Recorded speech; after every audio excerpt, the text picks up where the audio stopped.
facilitates advocacy with decision makers and community.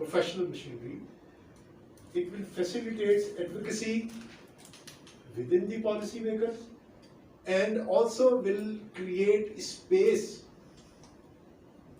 and sympathy within the community for the victim, and also will help her in getting justice.